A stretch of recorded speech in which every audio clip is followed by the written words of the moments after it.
Wayah Julung Kembang.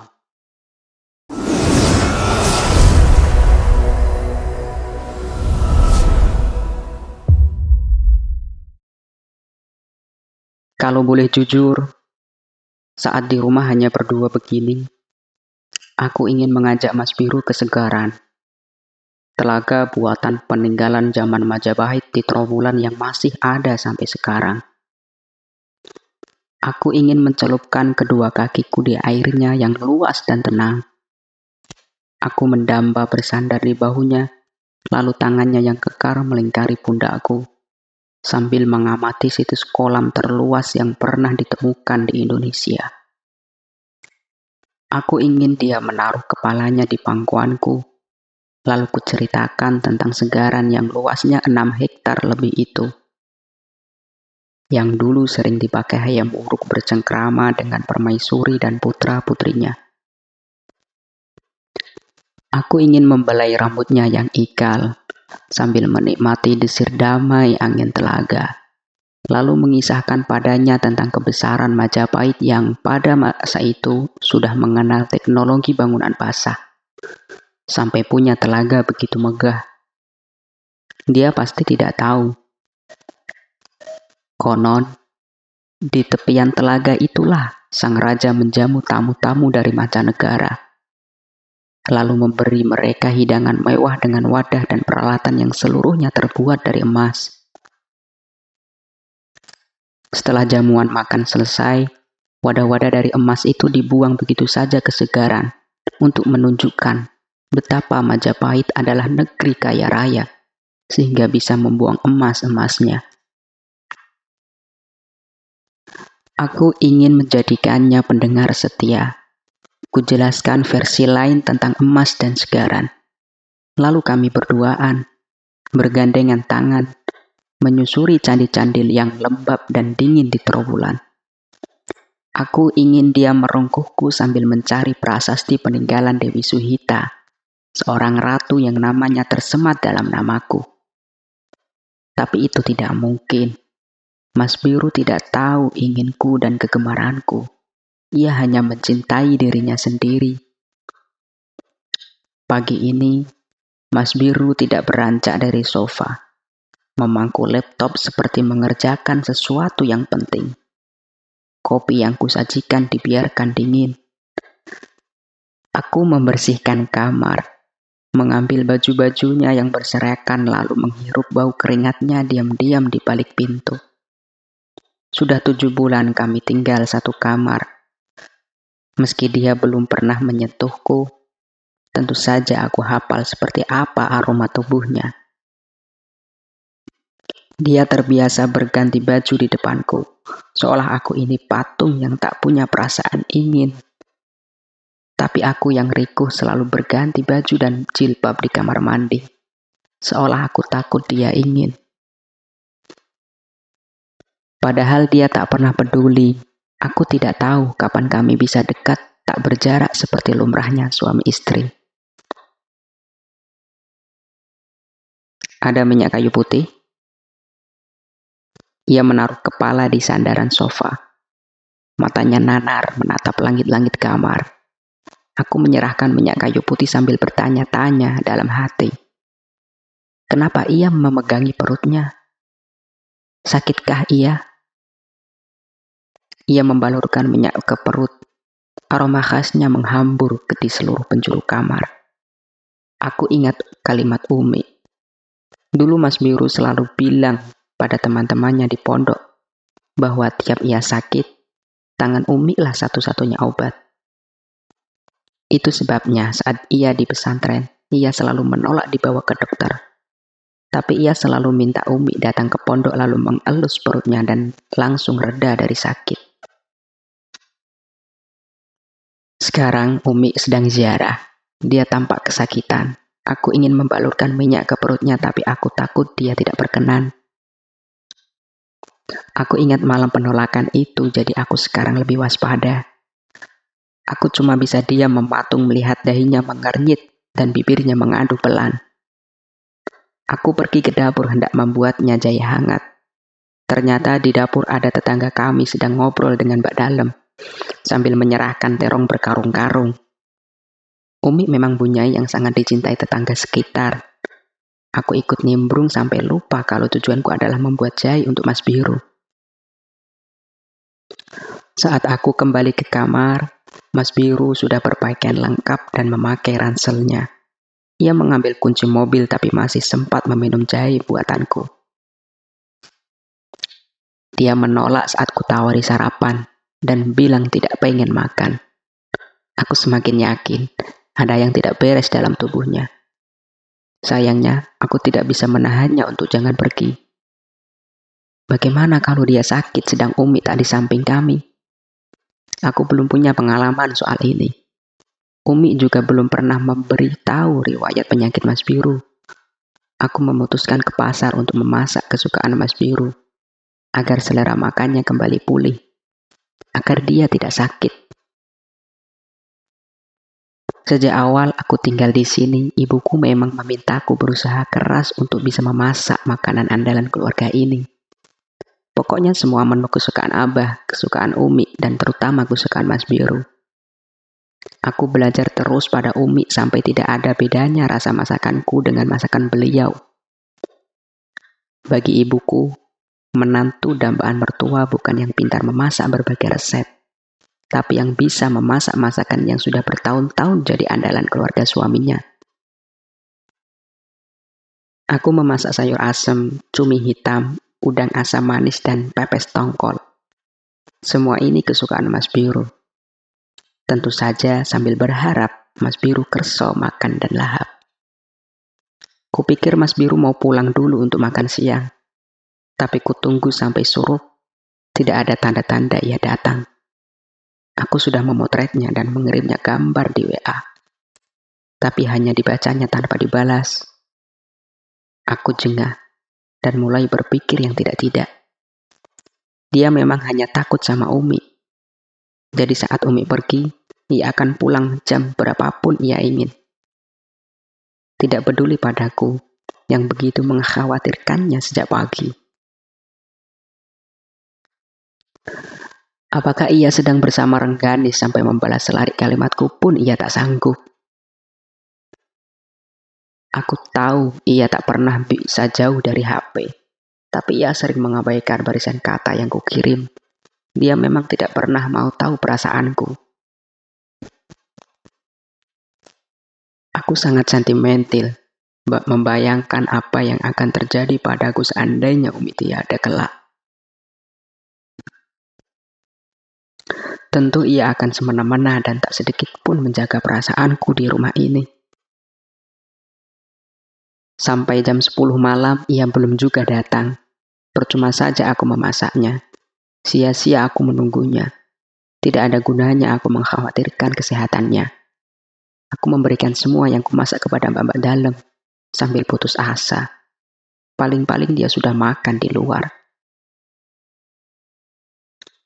Jam 11 malam, Mas Biru masuk kamar. Aku pura-pura terpejam. Lampu tidur di sisiku kumatikan. Jadi dia tidak tahu walau mataku setengah mengintip. Aku tidur miring memeluk guling, meringkuk dalam selimut tebal sampai daguku.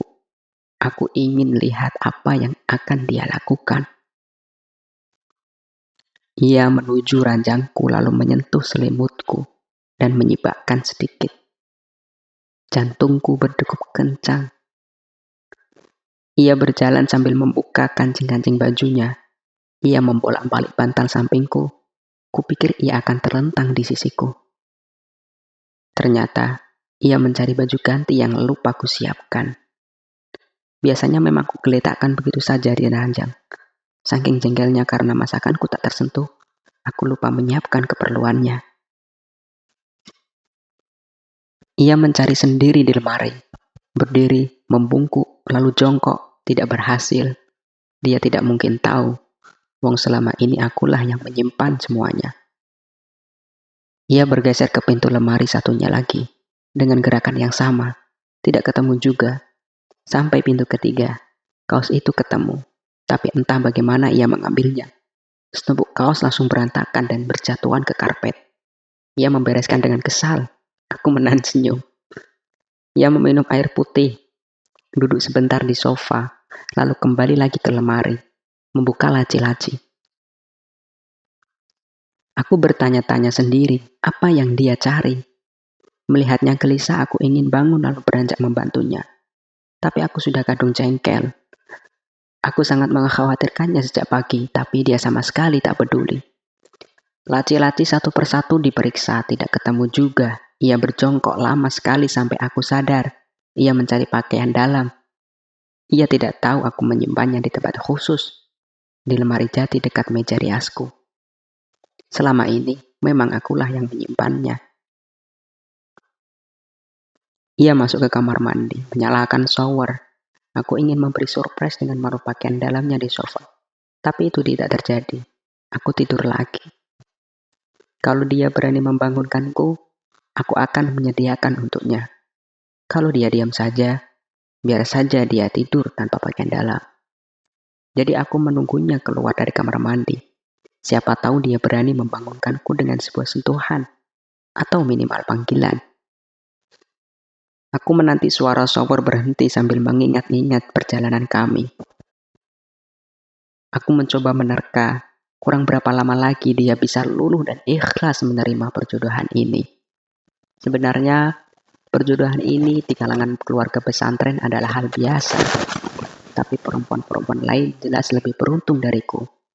Kadang, sebelum menikah, mereka sempat berkomunikasi dengan calon suaminya walau hanya lewat telepon, WA, atau media sosial lainnya. Tentu saja komunikasi ini bisa membangun kedekatan. Banyak juga yang sama sekali belum pernah bertemu sepanjang hidupnya dan baru bertemu setelah akad. Tapi langsung saling mencintai karena sama-sama tak punya masa lalu. Bahkan malamnya langsung mereguk gairah malam pertama. Kalau kami jelas beda. Mas Biru menunjukkan rasa tidak suka padaku sejak semula.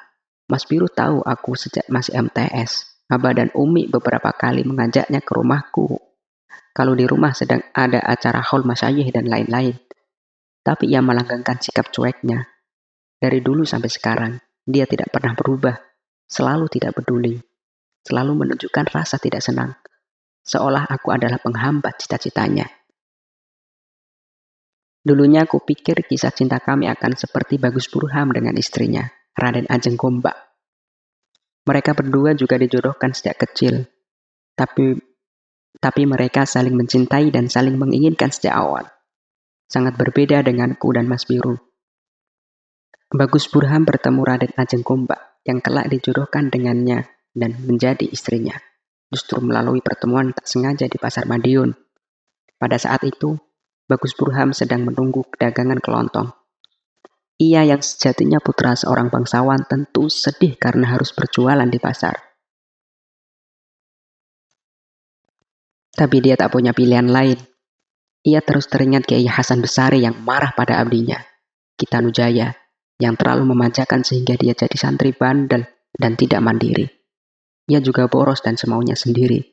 Bandelnya ini bahkan menular ke santri-santri lain.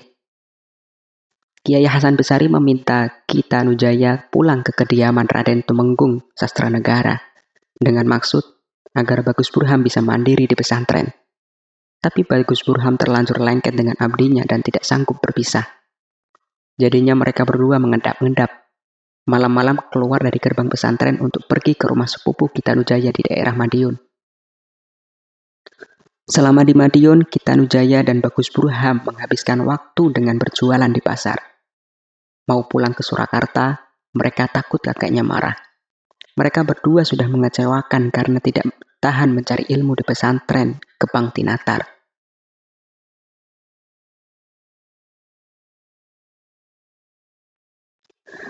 Saat itu tanpa disangka-sangka, rombongan Kanjeng Adipati Cokroningrat dari Kediri datang. Karena Kitanujaya memenuhi panggilan Kanjeng Pangeran Adipati, Bagus Burhamlah yang menunggu dagangan di pasar. Tak dinyana, para putra dan keluarga besar Kanjeng Adipati beramai-ramai pergi ke pasar untuk membeli kesenangan masing-masing. Di antara mereka adalah putri Kanjeng Adipati bersama emban, diikuti juru payung. Putri itu cantik dan anggun. Ia bernama Raden Ajeng Gombak. Entah kenapa Raden Ajeng Gombak kecil tidak tertarik dengan dagangan Bagus Burham. tapi justru kesengsem dengan selingkar cincin polos yang tersemat di jari Bagus Burham seperti rombongan lainnya. Raden Ajeng Gombak menawar cincin itu dan langsung memakainya di jari tengah. Bagus Burham juga suka, rela menyerahkan cincinnya. Padahal itu adalah cincin keramat pemberian neneknya, Nyai Ageng Sastra Negara. Pertemuan tak sengaja itu menimbulkan denyar dan getar. Cincin itu memunculkan perasaan sayang Raden Ajeng Gombak kepada Bagus Burham sepanjang hidupnya. Kelak ketika dewasa, Raden Ajeng Gombak dijodohkan dengan Bagus Burham. Lalu bernama Raden Ayu Punjang Ganom dengan panggilan Pajang Anom. Berkat karomah Kiai Ageng Hasan Besari, Bagus Burham akhirnya kembali ke pesantren Gebang Tinatar, menjadi santri alim dan pintar, hingga kelak terkenal menjadi pujangga bernama Ronggo Warsito. Wahyu kabujanggaan Bagus Burham ia peroleh setelah Kiai Hasan Besari memintanya berendam di Kaliwatu selama 40 malam.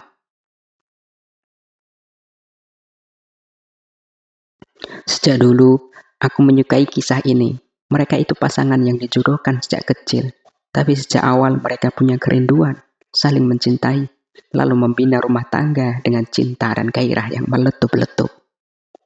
Sedangkan aku, Mas Biru tidak pernah memberiku kesempatan untuk dekat, tapi ia tetap menikahiku karena takdimnya kepada abah dan umiknya. Ia mengurungku dalam kesunyian panjang.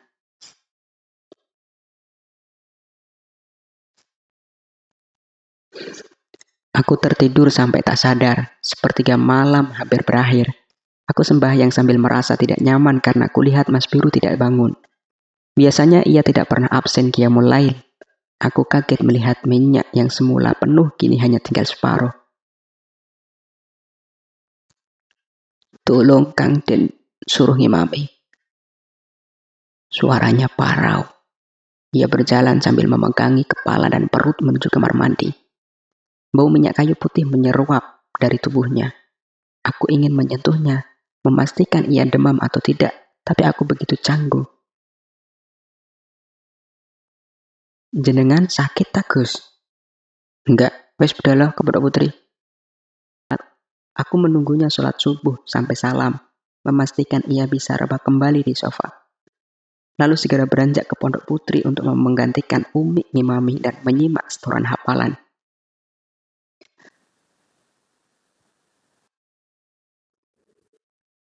Aku menutup kamar sambil dongkol karena tahu ia langsung fokus ke HP-nya. Apakah ia sedang memandang wajah oval berkerudung merah jambu? Aku tetap di pondok putri sampai wayah julung kembang. Sampai waktunya bunga-bunga mekar, aku menghabiskan waktu untuk berbincang dengan anak yatim yang dikirim Kang Dharma. Dari dialah aku tahu, Kang Dharma sebentar lagi akan diserai pesantren baru oleh Abah Yai Ali.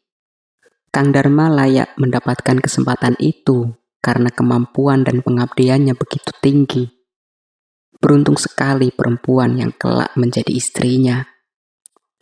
Saat aku kembali ke kamar, aku kaget karena kulihat Mas Biru menggigil. Tubuhnya melengkung menahan dingin. Bibirnya bergetar hebat. Wajahnya pucat tak berdaya. Hatiku kacau karena khawatir dan takut. Serta-merta aku sentuh dahinya dengan punggung tanganku.